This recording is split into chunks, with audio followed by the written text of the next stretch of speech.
ఓం మహాగణాధిపతయే నమః. ఓం గురుభ్యో నమః. ఓం శ్రీమాత్రే నమః. అరుణాం కరుణాతరంగితాక్షీం ధృతపాశాంకుశపుష్పబాణచాపాం అనిమాదిభిరావృతాం మయూకైః అహమిత్యేవ విభావయే భవానీం. శ్రీమాత్రే నమః.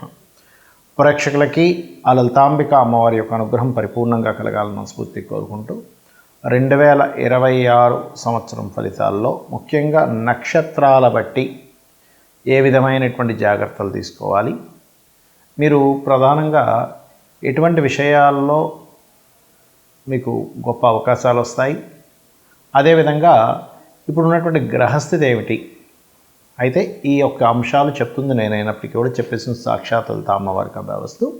సర్వసాధారణంగా మనం ఏంటంటే ఉగాది నుంచే చూసుకుంటాం మనం ఎప్పుడైనా సరే. కాకపోతే చాలామంది జనవరి నుంచి డిసెంబర్ వరకు ప్లాన్ చేసుకుంటారు కాబట్టి అసలు ఇన్వెస్ట్మెంట్స్ అనుకోండి, వివాహం అనుకోండి, ఒక గృహయోగం అనుకోండి, జాబ్ సంబంధించినవి, అబ్రాడ్ వెళ్ళేవి, ఇలాంటివన్నీ కూడా గ్రహస్థితులు ఎంతవరకు బాగున్నాయి, ఎంతవరకు సపోర్టివ్గా ఉన్నాయి అనేటువంటి విషయాన్ని ఒక్కొక్కటిగా తెలుసుకుందాం. అయితే దీనికంటే ముందు ఈ మేజర్ ప్లానెట్స్ అంటే రాహుకేతువులు నవంబర్ 2026 నవంబర్ వరకు అక్కడే ఉంటున్నారు, కుంభ మరియు సింహరాశుల్లో. దాని తర్వాత కుంభరాశిలో ఉండే రాహు మకరంలోకి, సింహరాశిలో ఉండే కేతు కర్కాటకంలోకి వెళ్తున్నాడు. ఈ సంవత్సరం అంటే 2026 సంవత్సరం అంతా కూడా మే వరకు మిథునంలో ఉండే గురువు మే తర్వాత మనకి కర్కాటకంలోకి వెళ్ళడం జరుగుతుంది. టోటల్ ఇయర్ మొత్తము కూడా శని పర్టికులర్గా మనకి ఇక్కడే ఉంటాడు మన మీన రాశిలోనే. కాకపోతే 27 జూలై నుంచి మాత్రం వక్రిస్తాడు. సో ఒక్కొక్క రాశిరీత్యా విషయాలు మనం తెలుసుకుందాం. వృషభంలో ఉండేటువంటి నక్షత్రాలు కనుక చూసుకున్నట్లయితే కృత్తిక 2, 3, 4 పాదాలు ఉంటాయి, రోహిణి నక్షత్రం మరియు అదేవిధంగా మృగశిర 1, 2 పాదాలు. అయితే వృషభ రాశి నుంచి 4వ స్థానంలో కేతు ఉన్నాడు. సో వృషభ రాశి వారికి ఏం చెప్తాము, మీరు కొంచెం ప్రాపర్టీస్ తీసుకునేటప్పుడు కానీ, వాహనం నడిపేటప్పుడు కానీ, ఏదైనా ఒక కోర్స్ రిలేటెడ్ సంబంధించిన చేసేటప్పుడు కానీ చాలా కేర్గా ఉండాలండి అని చెప్తూ ఉంటాం. అయితే ఈ 3 నక్షత్రాల్లో పర్టికులర్గా కృత్తికా నక్షత్రం వారు మరింత జాగ్రత్త వహించాలి, గుర్తుపెట్టుకోండి. అలాగే కృత్తికా నక్షత్రం వారు సూర్యభగవాను ఉదయం నిద్ర లేచిన వెంటనే ధ్యానం చేయడం, అలాగే రోహిణి వారు ఏంటంటే పొద్దున్న లేచిన వెంటనే కాస్త అమ్మవారిని ఓం రాజరాజేశ్వరి నమః అని ధ్యానం చేస్తున్నట్లయితే మంచిది. అదేవిధంగా మృగశిర వారు స్కందుణ్ణి లేదా లక్ష్మీ నరసింహస్వామిని చేయొచ్చు. ఇక్కడ ఎందుకు చేయాలి, మీరు మీ యొక్క నిద్ర లేచిన వెంటనే ఎప్పుడైతే మీరు మిమ్మల్ని అంటే మీ మైండ్ సెట్ని, మీ ఆలోచన విధానాన్ని కంట్రోల్ చేసేటువంటి దేవత ఒకటి ఉంటుంది. ఆ రకంగా చేయడం వల్ల మీకు ఖచ్చితంగా బాగుంటుంది. ఇక మిగతా గ్రహాలు ఏవైతే ఉన్నాయో, ఇప్పుడు మనకి వృషభం నుంచి 2వ స్థానంలో గురువు ఉన్నాడు. గురువు 2లో ఉండడం ఒక రకంగా ధనయోగాన్ని ఇస్తుంది, ఇవ్వదని కాదు. కాకపోతే ఇక్కడ గురువుగా కాకుండా అతను శని రాహువుల యొక్క ఎనర్జీస్తో యాక్ట్ చేస్తున్నాడు.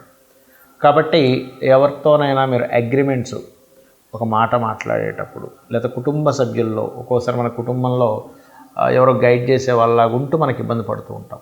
So financial growth is different case, but ఇటువంటి విషయాల్లో కొంత జాగ్రత్తగా ఉండండి. విదేశాలకు వెళ్ళి అక్కడ ఉద్యోగం చేయడానికి 10వ స్థానంలో ఉండేటువంటి రాహు ఖచ్చితంగా మీకు అనుకూలిస్తున్నాడు. మరియు ఏకాదశంలో ఉండేటువంటి శని మీ యొక్క ఎఫర్ట్ ఏదైతే ఉంటుందో ఆ ఎఫర్ట్కి కంప్లీట్గా ఫలితాన్ని ఇస్తున్నాడు. అయితే ఈ కేతువు ఎప్పుడైతే మీకు గుర్తుపెట్టుకోండి, ఎప్పుడైతే కేతువు నవంబర్ మాసం నుంచి మారిపోతాడో అక్కడి నుంచి మాత్రం మీరు ఏదైనా అగ్రిమెంట్ చేసుకునేటప్పుడు కాస్త చూసి అగ్రిమెంట్ చేయండి. ఎక్కడ సంతకం పెడుతున్నాము, ఎవరితోనైనా మిస్కమ్యూనికేషన్స్ అవుతున్నాయా, మనం ఒకటి చెప్తే అవతల వాళ్ళు ఇంకోళ్ళ దగ్గర ఇంకోటి ఏదని చెప్తున్నారా, ఈ యొక్క విషయాల్లో జాగ్రత్తగా ఉండండి.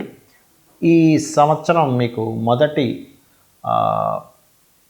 5 నెలలు కూడా రుణం లభించడానికి చాలా అనుకూలంగా ఉంది. జూన్ నుంచి వివాహ సంబంధించిన విషయాల్లో చాలా అనుకూలంగా ఉంటుంది, జూన్ నుంచి 2026 జూన్ నుంచి. అలాగే నెక్స్ట్ ఇయర్ అంటే 2026 జూలై నుంచి మాత్రం కాస్త ఉద్యోగ సంబంధించినటువంటి అంశాల్లో కొన్ని మార్పులు సూచిస్తున్నాయి, గుర్తుపెట్టుకోండి. ఇక మీకు ఉద్యోగపరమైన విషయాలు ఎటువంటి ఇబ్బంది కలగకుండా ఉండాలి అంటే మీరు చేయవలసినటువంటిది ఓం మాణిక్య మకుటాకార జానుద్వయ విరాజితాయే నమః అనే మంత్రాన్ని డైలీ 40 minutes చేయండి. సాఫ్ట్వేర్ కంపెనీస్లో ఉండే వారికి కొత్త కొత్త అవకాశాలు వస్తాయి, సాఫ్ట్వేర్లో జాబులు పోతాయని బాధపడుతున్నటువంటి వారికి ఇది ఒక రకంగా మంచి ఫలితం ఇస్తుంది. అయితే ఇక్కడ మీరు ఏంటంటే ప్రధానంగా మీ ఇంట్లో ఈశాన్య భాగంలో ఎక్కువ బరువులు పెడుతున్నారా, అటువంటివి కూడా కాస్త అబ్జర్వ్ చేయండి. దాని ద్వారా కూడా చాలా మటుకు మీకు రిలీఫ్ లభిస్తుంది. చాలామంది జాతక చక్రం అసలు ఎందుకు చూపించుకోవాలి, అసలు దానికి ఉండేటువంటి ఇంపార్టెన్స్ ఏమిటి, మనకి జాతకం చూపించుకోవడం ద్వారా కలిగేటువంటి ఫలితం ఏమిటి అని అడుగుతూ ఉంటారు నన్ను. చాలామంది అనుకుంటారంటే జాతక చక్రం చెప్పడం అంటే కేవలం ఏలినాడ్స్ నడుస్తుందండి, మీకు పలానా సర్పదోషం ఉందండి, లేకపోతే మీకు పలానా ఇంకోటి ఏదో ఆశ్లేష బలి చేయించాలి, ఇంతవరకే అనుకుంటారు. అది కేవలం ఒక 1% కూడా కాదు, చాలా తక్కువ ఆ విషయం చెప్పడం అనేది. ఒకటి ఏంటంటే మన జీవితంలో మనం బాగా ఒత్తిడి ఎదుర్కొంటున్నాము, విపరీతమైన స్ట్రెస్లోకి వెళ్ళిపోతున్నాము, ప్రతిసారి నేను జీవితంలో ప్రతిసారి ఓడిపోతున్నాను అన్నప్పుడు అది నువ్వు ఏ పరంగా ఓడిపోతున్నావు, అది ఏ భావంతో కనెక్టివిటీ అనే దాన్ని చూస్తూ లగ్నం ఎంత స్ట్రెంత్గా ఉందని చూస్తాం. అంటే ఒక వ్యక్తి చాలా అవలీలగా 500 కిలోలు టక్కన లేపితే ఇంకో వ్యక్తి 50 కిలోలు బరువు అతను లేపడానికి స్ట్రెంత్ సరిపోదు. ఎందుకు? ఇద్దరు మనుషులే కదండి, ఇద్దరు ఒకే వయసు వాళ్ళు. అంటే ఇతనిలో ఉండే శక్తి అతనిలో ఉండే శక్తి వేరు. ఏ అనే అక్షరం బి అనే పర్సన్, ఏఆర్బి అనుకుంటే మా ఉదాహరణకి. అలా స్ట్రెంత్ని అయితే ఆ వ్యక్తి 50 కిలోలు కాదు కదా, 500 కిలోలు దాటి కూడా లిఫ్ట్ చేయగలుగుతాడు. అలా మీ లగ్నం ఎప్పుడైనా సరే స్ట్రాంగ్గా లేదు, అక్కడేదో ఎఫెక్టివ్గా ఉంది అన్నప్పుడు దానికి సంబంధించి దానం ఇవ్వడం ద్వారా మీ లైఫ్లో సక్సెస్ పొందడానికి, స్ట్రాంగ్గా ఎటువంటి సిచ్యువేషన్స్ వచ్చినా నిలబడడానికి మీ లగ్నం చెప్తుంది. అదేవిధంగా ప్రతి భావము ఉంటుంది. ఇప్పుడు చాలామంది చూడండి, నేను ఫలానా వ్యాపారం చేశాను, నేను ఫలానా ట్రై చేశాను లైఫ్లో, కానీ నేను ఫెయిల్యూర్ అయిపోయాను, ధనం రాలేదు, ఉన్ని డబ్బులు పోయాయి అంటారు. ఇక్కడ ఏంటంటే మీరు ఒక వ్యాపారం చేసేటప్పుడు ఇన్వెస్ట్మెంట్ పర్ఫెక్ట్ టైంలో చేస్తున్నారా లేదా, మీకు అసలు ఎందులో ధనయోగం ఉంది అనే దాన్ని చాలా స్పష్టంగా మనకి జ్యోతిష్ శాస్త్రం చెప్తుంది. అంతేగాని ఏదో ఇది అవ్వచ్చు, ఇది చేసి ట్రై చేయండి అనేటువంటిది ఉండదు. ఇక కొంతమందికి వాళ్ళకి లేదన్నా సరే మేము చేస్తాం సార్ అంటే ట్రై చేయండి అంటాం. కానీ ఉండే విషయం ఏంటంటే వెరీ స్పెసిఫిక్గా ఉంటుంది.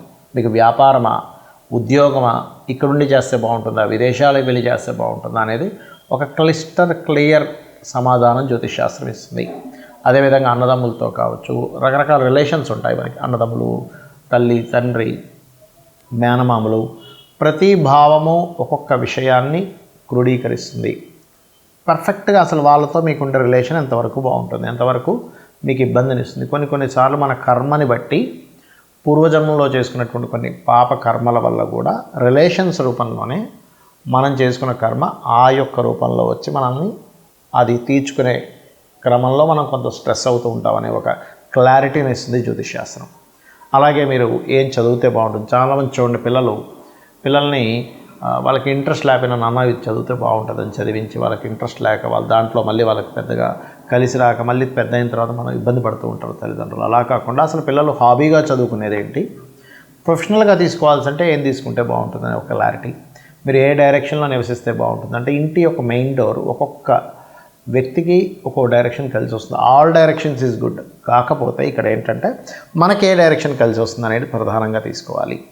అదేవిధంగా మరొక విషయం ఏంటంటే ఇక్కడ ఈ ఫ్రెండ్స్ కానివ్వండి, షేర్ మార్కెట్ కానివ్వండి, సంతానంతో ఉండేటువంటి రిలేషన్స్ కానివ్వండి, సంతానం ఎందుకు ఇలా తయారవుతున్నారు, వాళ్ళు ఎదగాలంటే ఏం చేయాలనేటువంటి అంశాలు కానివ్వండి, అంటే వాళ్ళకి ఏ పూజ చేయించుకోవాలి, వాళ్ళకి ఎటువంటి లాకెట్ తొడగాలి, అదేవిధంగా మీరు ఎటువంటి రత్నం ధరిస్తే కొంతవరకు సపోర్ట్. ఒకటే చెప్తాను, గుర్తుపెట్టుకోండి, ఏదో కేవలం ఒక రత్నధారణ వల్ల మీ జీవితం మొత్తం మారిపోదు, ఇది శుద్ధాబద్ధం. కొంత సపోర్ట్ లభిస్తుంది అంతే.